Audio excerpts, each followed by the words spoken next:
All right, this is our setup for a wall avoiding robot.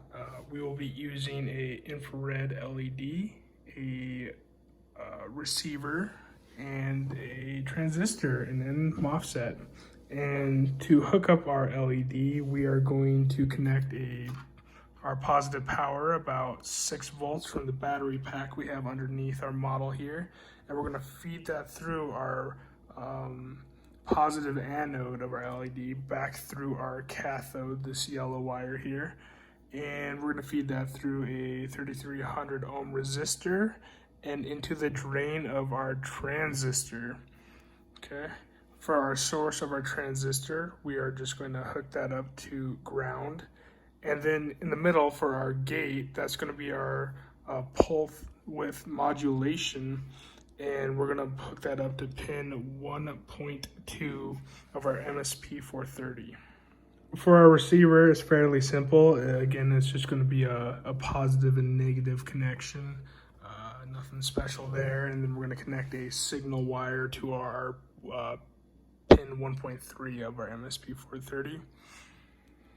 On both sides of our model, we have 2 servo motors, and they are connected right here, as you can see. And on the top there, we have a red and maroon wire, and they are going to feed into port pins 2.1 and 2.4 of our MSP. All right, and here's our code for our MSP430. As you can see, we're using our PWM signals as outputs to our servo motors, and that's our bit 1, bit 4, P2DIR. We're enabling the timer A1 function, and that allows us to use TA1 CCR0 and then TA0 CCR0. And these two are different in the way that TA1 is controlling our servo PWM, and it's 20,000 microseconds PWM period, and the neutral zone is 1500 microseconds.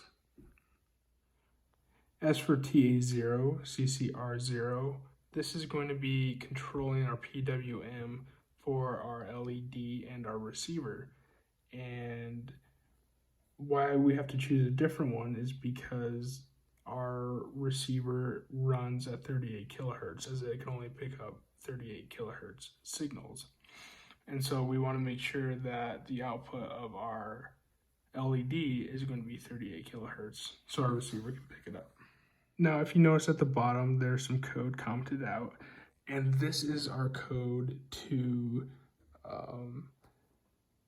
move the motor away from a wall once the receiver picks up the signal from our LED.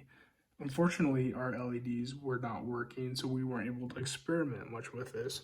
But this code can give you a general idea of how to implement a wall avoiding robot.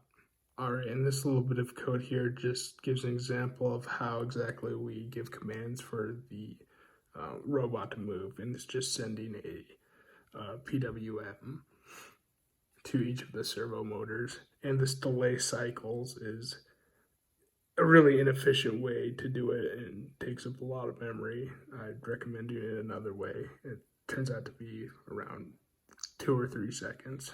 All right, to add on to some of the problems, not only did we have the LED, but our rubber gripping actually just tore off of our wheel. So now when I demonstrate to you just the robot moving in a straight line, it will actually start to turn a little bit because the left wheel is getting more traction. So I'll demonstrate it real quick.